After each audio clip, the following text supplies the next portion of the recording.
ऐसे मुजाहिद को, जिसको हिंदी में हम योद्धा कहते हैं, उनको आमंत्रित करने जा रहा हूं, जो अपने जीवन का पूरा हिस्सा तकरीबन जिन्होंने यहाँ के पूरे वंचित घटकों के लिए, आदिवासी से लेकर किसान, दलित से लेकर महिला, महिला से लेकर युवक, युवक से लेकर अल्पसंख्यक और फिर वहां से मुसलमान और यहाँ के सभी समाज और सभी धर्म के लोगों की आवाज हर तरीके से एपीसीआर के माध्यम से दिलों की धड़कन जो आवाजें कैद कर दी गई, उनकी आजादी की लड़ाई, उनके लिए जद्दोजहद, उनके लिए नेटवर्क खड़ा करना, वो दिलों में धड़कन पैदा करना जो मुर्दा हो चुके हैं, इंसाफ की लड़ाई लड़ने का काम मैं उनको आवाज देने चाह रहा हूं। बहुत एहतराम के साथ में नदीम खान साहब को, वासिक नदीम खान साहब को वो आए और हमारी रहनुमाई करें।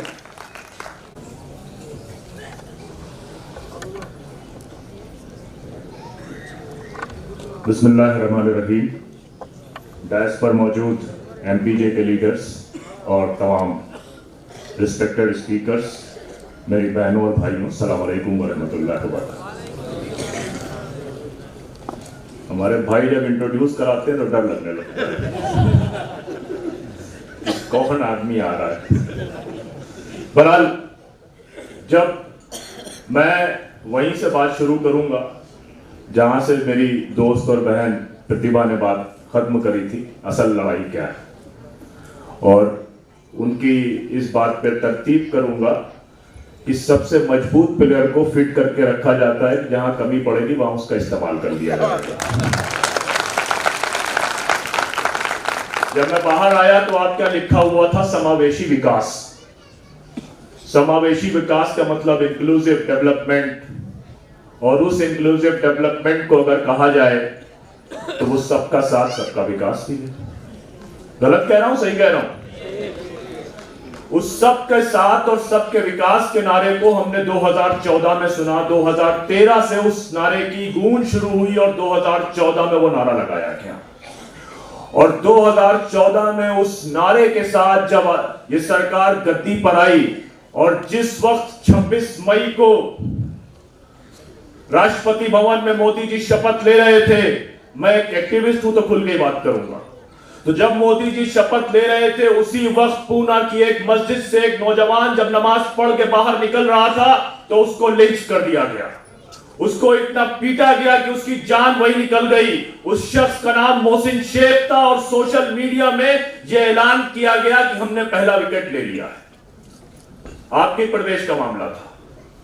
उसके बाद उसके मारने वाले देसाई और हिंदू महासभा के लोग जब अपनी बेल के लिए बंबई हाईकोर्ट गए तो वहां की बंबई हाईकोर्ट की जज ने कहा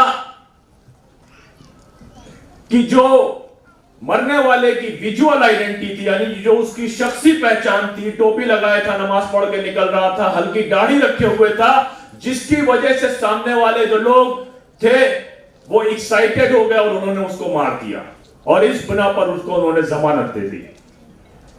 तो यह ऐलान उस वक्त दो तरफ से हुआ कि इस सब का साथ सबके विकास में कुछ लोग आपके साथ नहीं हैं, यानी कि इस विकास में उनकी भागीदारी नहीं है। यह ऐलान राजनीतिक गलियारों से भी हुआ और यह ऐलान कोर्ट के गलियारों से भी हुआ। बंबई हाई कोर्ट का वो जजमेंट आप गूगल कर सकते हैं, जिसमें जस्टिस साधना यादव ने बात कही। 22 जनवरी की बहुत चर्चा है आपके बीच में, 22 जनवरी पे भी बहुत बात हो रही है मंदिर निर्माण को लेकर, लेकिन हमने 22 जनवरी को दूसरी तरह से याद किया। आप सबको याद होगा ऑस्ट्रेलिया के एक डॉक्टर ग्राहम स्टेन्स, जो कोढ़ियों का इलाज करते थे उड़ीसा के मनोहरपुर गांव में, उनको 22 जनवरी की शाम में एक वैन में, जिसमें उनका 8 साल का बच्चा टिमोथी और 6 साल का बच्चा फिलिप था, उसको उस वैन में डाल के बंद कर दिया गया और वैन को आग लगा दी गई, जिंदा जला के मार दिया गया। मारने वाला कौन था? उसी सबके साथ और सबके विकास के नारे को देने वाले दारा सिंह, और 2014 में जो उड़ीसा से मंत्री आए थे सारंगी, वो प्राइम एक्यूज थे उस केस में। ये बातें इसलिए कही जा रही हैं ताकि आप सिर्फ आमिर अजीज की वो नज्म न याद रखें कि सब कुछ याद रखा जाएगा, बल्कि उसको अपने मैदान में उतरते वक्त अपने अज़्म के साथ उसको दोहराते चले। लिंचिंग के एक नहीं, 2014 के बाद हमने बहुत ढेर सारे केसेस देखे। अखलाक का आपने नाम सुना, पहलू खान का आपने नाम सुना, जुनैद का आपने नाम सुना, आपने हापुड़ में उस कासिम की भी वीडियो देखी जिसमें कासिम को पब्लिक पीट रही है और वो पानी मांग रहे हैं, तो पानी उनके ऊपर फेंक दिया जाता है और कासिम वही तड़प कर जान दे देता है।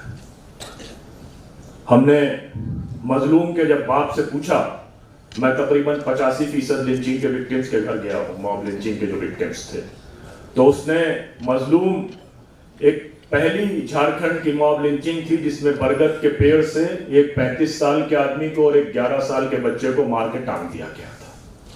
जब मैंने मजलूम से पूछा कि क्या मामला था, तो उसने कहा कि मैं बस से उतर रहा था तो मेरा पैर मुड़ गया, उसमें मोच आ गई।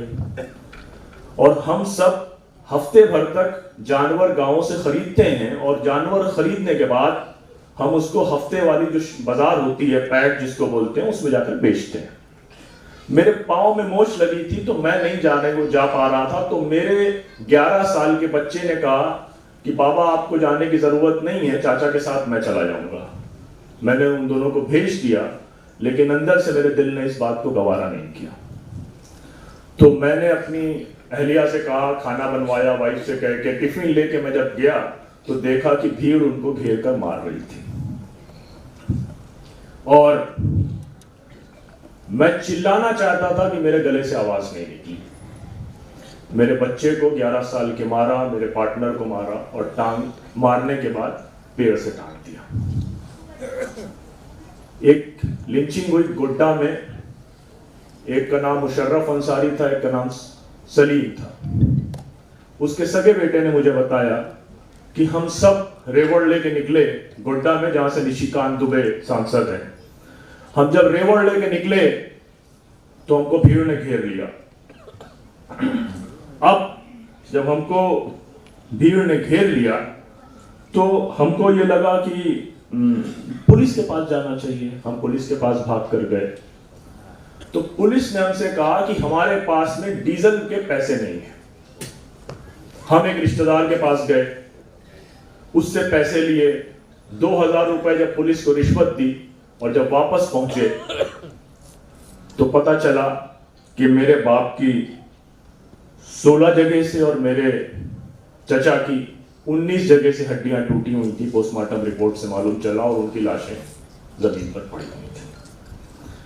अब ये सब बातें आपके सामने हैं। आपने सुना होगा कि रामनवमी में आजकल एक नया प्रैक्टिकल शुरू हुआ है। रामनवमी में 2018 से एक नया प्रैक्टिकल शुरू हुआ है और वो प्रैक्टिकल ये है कि रामनवमी का त्यौहार अगर एक दिन है तो उसको एक्सटेंड करके 4 से 5 दिन लाया जाएगा और हजारों लोगों की भीड़ इकट्ठा करी जाएगी। बिहार में 8 शहरों में दंगा हुआ। 2022 में सबसे ज्यादा हमने उसको देखा कि 22 अलग अलग शहरों पे एक बड़ी भीड़ ने मस्जिदों के सामने हमला किया, जिसमें खरगोन थे, उस करौली राजस्थान में, खरगोन सेंधवा मध्य प्रदेश में और हिम्मतनगर गुजरात में, जहां वो बड़े दंगों में कन्वर्ट हुए, लेकिन छोटे दंगे अपनी स्पीड से चलते रहे। अब मसला ये है कि ये जो 10,000 से 1 लाख तक की जो भीड़ आ रही है वो कौन सी भीड़ है? ये वही भीड़ है जिसका जिक्र प्रोफेसर अरुण कुमार आपके बीच में कर रहे थे। ये सरकार खुद लोगों को रोजगार नहीं देना चाहती। अगर वो लोगों को रोजगार दे देगी तो 2-2 रुपए के ट्वीट में लोगों को गाली बकने वाले कहां से मिलेंगे?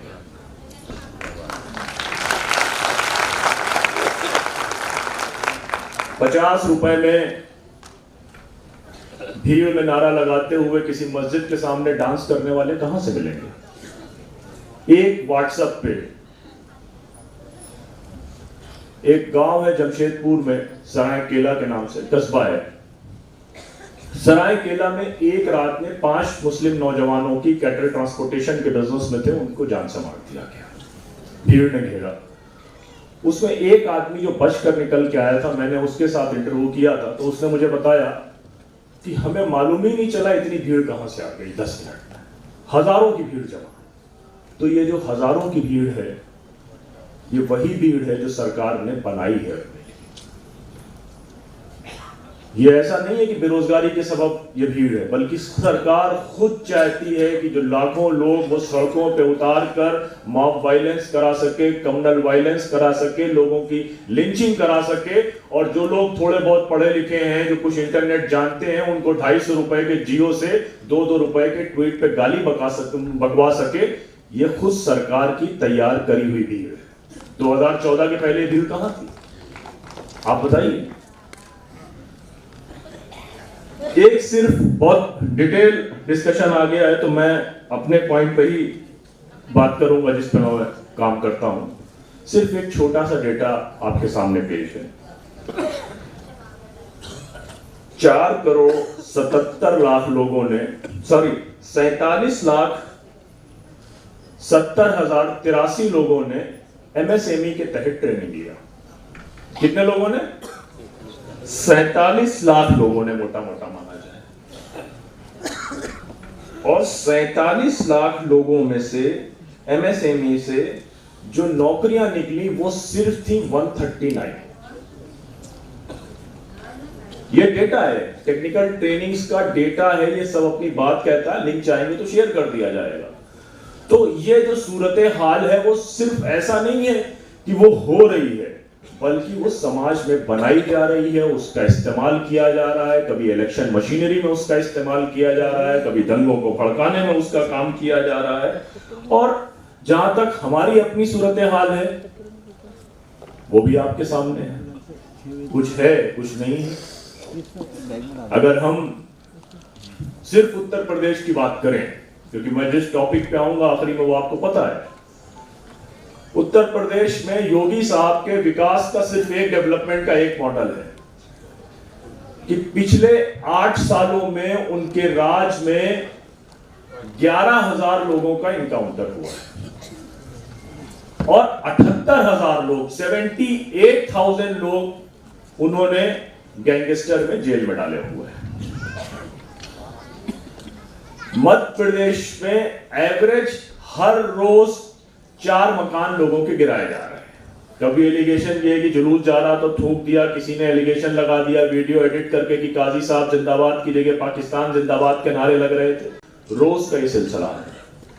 अब जहां तक आसाम की अगर बात करी जाए, हम सब सीए के चीजों को देख रहे हैं। इस वक्त आसाम में 19,66,600 लोग अपनी शहरियत को साबित करना चाहते हैं। और अगर लोकसभा के चुनावों के पहले सीए आ जाता है तो सबसे ज्यादा मसला उन 8 लाख मुसलमानों को होगा। तकरीबन 6 से 8 लाख मुसलमान है, कोई एग्जैक्ट डेटा नहीं है। 6 से 8 लाख मुसलमानों को अपनी शहरियत साबित करनी होगी और उन अदालतों में शहरियत साबित करनी होगी जो ये ऐलान कर चुके हैं कि इस मुल्क में की भागीदारी में अब आपका कोई हिस्सा नहीं है। क्योंकि आसाम में जो फॉरेन सिटीजनशिप के मैटर को देखते हैं, जिनको फॉरेन ट्रिब्यूनल कहा जाता है, वो सरकार की नुमाइंदगी करने वाले लोग हैं। सरकार उनको एडहॉक बेसिस पे अपॉइंट करती है। तो वो 8 लाख लोग जो अपने 2 वक्त की रोजी नहीं कमा सकते हैं, जो अपने बच्चों को पढ़ा नहीं सकते, वो मुकदमे कैसे लड़ेंगे? 22 लाख घरों को उन्होंने आइडेंटिफाई किया है आसाम में, जिसके तहत उनका ये कहना है कि ये 22 लाख मकान सरकार की जमीन पर नदी के किनारे ब्रह्मपुत्रा में बनाए गए हैं। आज नहीं तो कल हमको इसको तोड़ना है। खुद उन्होंने अपनी स्पीच में कहा था कि तकरीबन 50,000 मकान हम तोड़ चुके हैं। तो ये सूरत हाल आपकी जिम्मेदारी को बताती है कि मुल्क किन संगीन हालात से गुजर रहा है और हमारी जिम्मेदारी क्या है। और ये सिर्फ आपके साथ नहीं हो रहा। पिछले साल 403 चर्चेस पे अटैक हुए एक साल के अंदर, और उन 403 चर्चेस में उस वक्त अटैक हुए जब संडे की प्रेयर वहां पर चल रही थी। और हर अटैक के बाद एक बड़ी तादाद में क्रिश्चियंस को, उनके पादरियों को जेल में डाल दिया गया और ये कहा गया कि ये कन्वर्जन करा रहे थे, एंटी कन्वर्जन लॉ के तहत। 2014 से अब तक 300% मुसलमानों के खिलाफ नफरती हमलों में इजाफा हुआ है, लेकिन 423% एग्जैक्टली एनसीआरबी के डेटा को जब आप कैलकुलेट करेंगे तो 423% ये तादाद निकलती है आदिवासियों की जिनके साथ हमले हुए हैं। लेकिन अफसोस ये है कि न क्रिश्चियंस की बात कोई कर रहा है, न मुसलमानों की कोई बात कर रहा है, न दलितों की कोई बात कर रहा है, न किसानों की कोई बात कर रहा है। आपको आज खबर नहीं होगी कि पूरे हरियाणा में आज इंटरनेट बंद है, पूरे बॉर्डर्स को सील कर रखा है। दिल्ली से नोएडा नहीं जा सकते आप एनसीआर के तहत।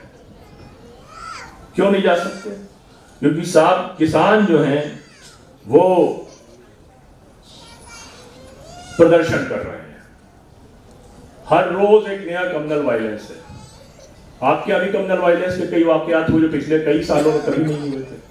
अकोला में दंगा हुआ, 103 लोग अरेस्ट किए गए, जिसमें 97 मुसलमान थे। उसके बाद सतारा में मस्जिद पे हमला हुआ। कोल्हापुर में एक नया वाकया सामने आया।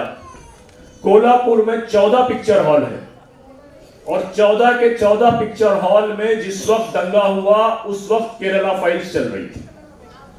मालूम यह चला कि लोगों ने वहां पता किया कि एक मराठी पिक्चर बनाने वाले को अपनी फिल्म वहां रिलीज करनी थी, तो उसने काफी कोशिशें करी, लेकिन उसको मालूम चला कि भाजपा ने ये 14 पिक्चर हॉल पूरे बुक करा रखे हैं जिसमें केरला फाइल्स के नाम से नफरती फिल्म दिखाई जाती है।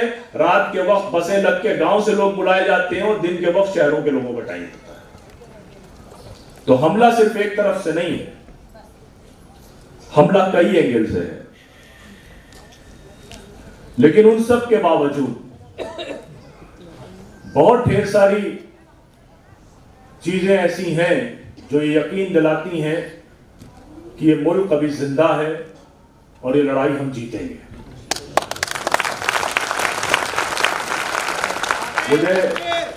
मुझे ये याद है कि मैं इंस्पेक्टर सुबोध के परिवार का केस देख रहा था। आपको याद है इंस्पेक्टर सुबोध कौन है? इंस्पेक्टर सुबोध बुलंदशहर में पोस्टेड थे जब तबलीगी जमात का इज्तिमा वहां पर होने वाला था, और इंस्पेक्टर सुबोध की जान चली गई। अगर वो अपनी जान न देते तो हजारों लोग उस दंगे में मार दिए जाते, जिस तरह से जिंदा गायों को गला रेत कर और सड़कों पर डाल दिया गया था आरएसएस के लोगों के जरिए, ताकि वहां दंगे भड़क सकें। और उसके बाद जब मैं उनके अहले खाना से मिलने गया तो उन्होंने कहा कि हमें कोई तकलीफ नहीं है, हमें इस बात की खुशी है कि इंसान आज नहीं तो कल मरता है, लेकिन मुझे इस बात की खुशी है कि मेरे पति ने अपने कर्तव्य पर और सही दिशा पर जान दी। हाँ, ये बात अलग है कि जिन लोगों ने उनको मारा था उसको उन्होंने पंचायत का सदस्य बना दिया, इलेक्शन लड़ाया। जब वो इलेक्शन लड़ रहा था हम लोग सुप्रीम कोर्ट गए। संजय हेगड़े साहब जो बहुत प्रोमिनेंट वकील हैं, उन्होंने उसका मुकदमा लड़ा और सुप्रीम कोर्ट से उस आदमी की हमने जमानत खारिज कराई। लगभग 1900 के आसपास मुकदमे लड़ रहा हूं इस पूरे मुल्क में इसी तरह के मामलों के, चाहे वो इमाम को गुड़गांव में मार दिया गया हो, महाराष्ट्र में ट्रेन में पुलिस वाले ने मार दिया, दिल्ली दंगे में खालिद सैफी का केस हो गया, ताहिर हुसैन का केस हो गया। 90% वो बड़े वकील जिनकी लाखों रुपए फीस है, उन्होंने 1 रुपए चार्ज नहीं किया।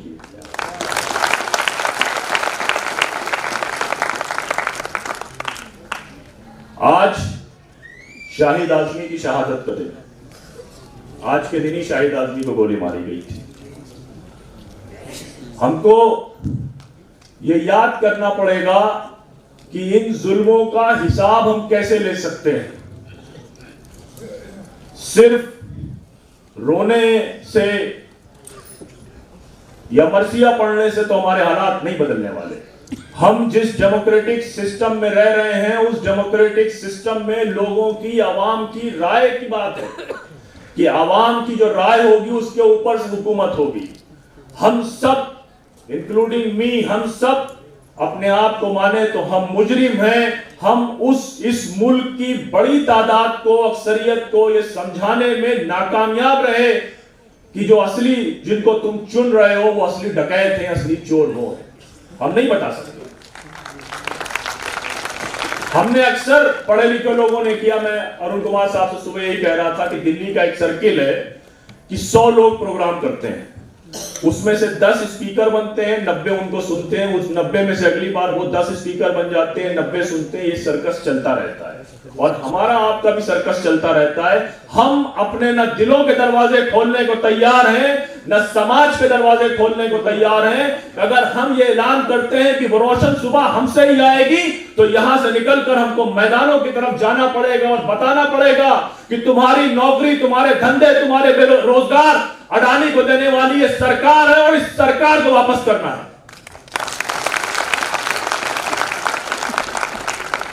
हम 3 तरह के लोग हैं जो बहुत चर्चा करते हैं। पहली तादाद मुसलमानों की है, तो हमारा अलमिया यह है कि हम मुसलमानों के 20% तो वोट ही नहीं बने।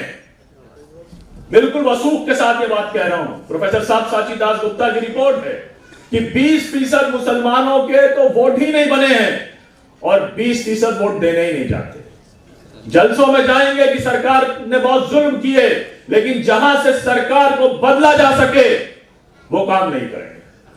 20% वोट नहीं और 20% जाने को तैयार नहीं। अब एक दूसरा रुख देख लीजिए। इस मुल्क में 94 सीटें ऐसी हैं लोकसभा की जहां पर मुसलमानों की तादाद 22% से ज्यादा है। कितनी? 94 सीटें ऐसी हैं जहां पर आपकी तादाद 22% से ज्यादा है, लेकिन उसमें 49 में बीजेपी काबिज है।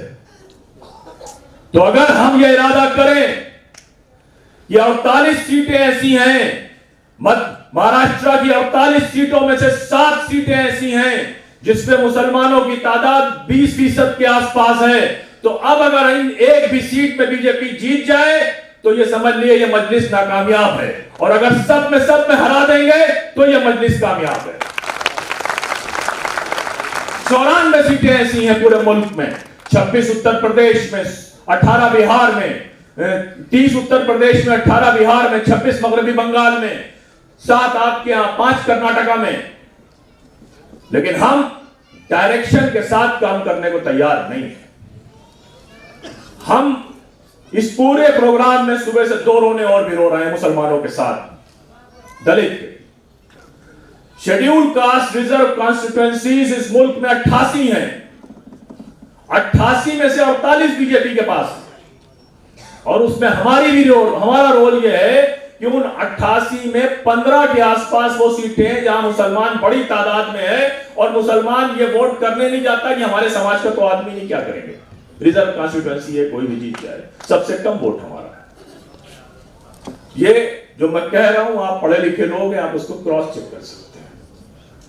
43 सीटें इस पूरे मुल्क में वो हैं जो हमारे आदिवासी भाइयों के लिए रिजर्व है। 47 सीट्स जो हैं वो एससी सीट्स के तौर पर रिजर्व हैं, और उनमें 33 में भाजपा है। तो न हम खुद को समझा पा रहे हैं, न खुद कुछ कर पा रहे हैं, न हम दलित भाइयों को समझा पा रहे हैं, न आदिवासियों को समझा पा रहे हैं। तो लम्हे फिक्रिया है कि नहीं है जी? तो अब इसकी जिम्मेदारी हमारी क्या बनती है? देखिए, मुल्क में इकोनॉमिक इनइक्वालिटी का भी रोल मॉडल, हेट का भी रोल मॉडल, कम्युनल वायलेंस का भी रोल मॉडल इस हुकूमत ने दिया है। और जब तक हुकूमत नहीं जाएगी, यह बात ठीक है, हुकूमत किसी की भी होगी, हम लड़ेंगे। हम वो लोग हैं जो हमेशा बैरिकेड के इस तरफ रहेंगे, उस तरफ नहीं जाएंगे। सरकार कोई भी हो, जन आंदोलन हमेशा इस तरफ रहते हैं, हम हमेशा इस तरफ रहेंगे, उधर नहीं जाएंगे। लेकिन आपको एक मौका है कि कुछ आने वाले 90 डेज या 80 डेज जो आपके पास हैं, उसमें तन मन धन से इस सरकार को उखाड़ फेंकने के लिए लग जाए। वरना मालूम नहीं आपके पास अगले 5 साल बाद ये मौका हो या नहीं हो।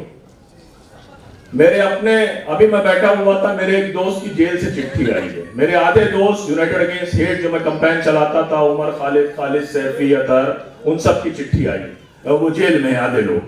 अभी अतर की एक चिट्ठी मैं बाहर देख के ब्राउज कर रहा था, उन्होंने उसमें लिखा कि नदीम भाई हम लोग तो चले गए, अब आप बाहर हैं, आपकी जिम्मेदारी असल है, इलेक्शन में क्या करते हैं, यूसीसी में क्या करते हैं और सीए में क्या करते हैं।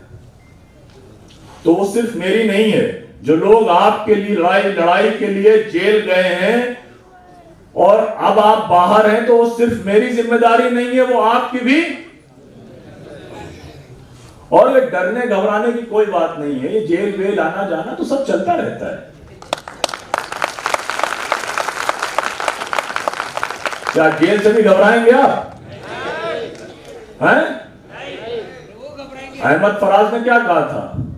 उसे खबर नहीं तारीख क्या सिखाती है, रात जब किसी खुर्शीद को कत्ल करे तो सुबह एक नया सूरज तलाश लाती है। ये छोटे मोटे मसले, मुझे इस बात का तो यकीन है कि इस हॉल में कोई भी आदमी ऐसा नहीं होगा जिसके घर दी जाए, ये तो बात है। तो हम सब ऑप्शनलेस हैं। उत्तर प्रदेश के वो लोग जिनके 11,000 लोगों के इनकाउंटर हुए, वो जो जेल में, जो 78,000 गैंगस्टर वाले जेल में हैं, या वो 17 लाख वो लोग जो आसाम में पड़े हैं, जो मध्य प्रदेश के 12,000 लोगों का मकान गिरा दिया गया, वो पूरे मुल्क के हर सजग नागरिक से ये सवाल कर रहे हैं और आशा भरी नजरों से देख रहे हैं कि जितनी लड़ाई हम लड़ेंगे, क्या आप उतनी लड़ाई लड़ेंगे? जी लड़ेंगे, लड़ेंगे, आवाज दो, इंकलाब जिंदाबाद।